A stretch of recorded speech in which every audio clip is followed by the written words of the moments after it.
I worked with, they all had these wonderful old leather Gladstones full of strange makeup from the 1940s and 50s, where they had wonderful old tackle boxes, fishing tackle boxes, or tool boxes with decals all over them, and strange little secret makeup things, you know, for that would make, you know, their eyebrows look differently, or sink their cheeks in, or make them look dirty. So I'd always been a little bit intrigued by that, you know, kind of a face-off obsession, you might say. And so I think that little Robbie Englund was still alive in me, dormant and in the back of my head when I said yes to New Line Cinema in West Craven all those years ago.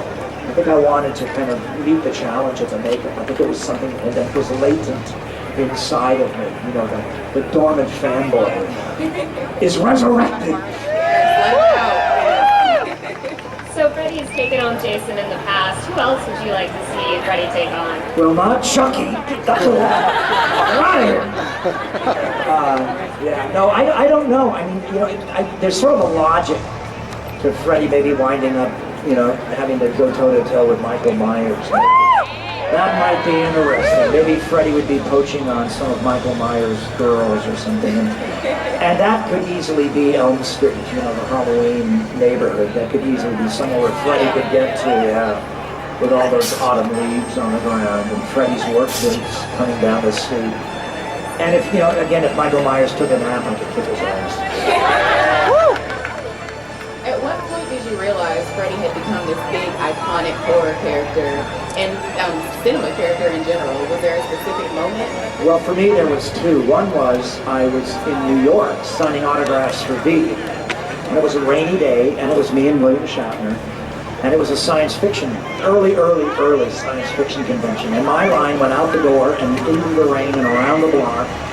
And I thought it was V fans, and the head of New Line Cinema came to take me out to lunch, and he goes, no, they're Freddie fans. And at that time, Nightmare on Elm Street was only in limited theaters on the East Coast. It hadn't even opened on the West Coast yet, or Europe. It was like one scratchy print being driven around in an old Ford station wagon with fake wood on its side between Boston and New York. And New Line was a very small company then. They just imported foreign films, and they didn't really have that big distribution on it. And I looked, and I said, no, these are you know, my V fans, and my little V fans were all asking me plot questions and everything. And all of a sudden, my line turned into black leather and mohawks and girls with dog collars on, and they all wanted Freddie, and they wanted me to sign their cleavage.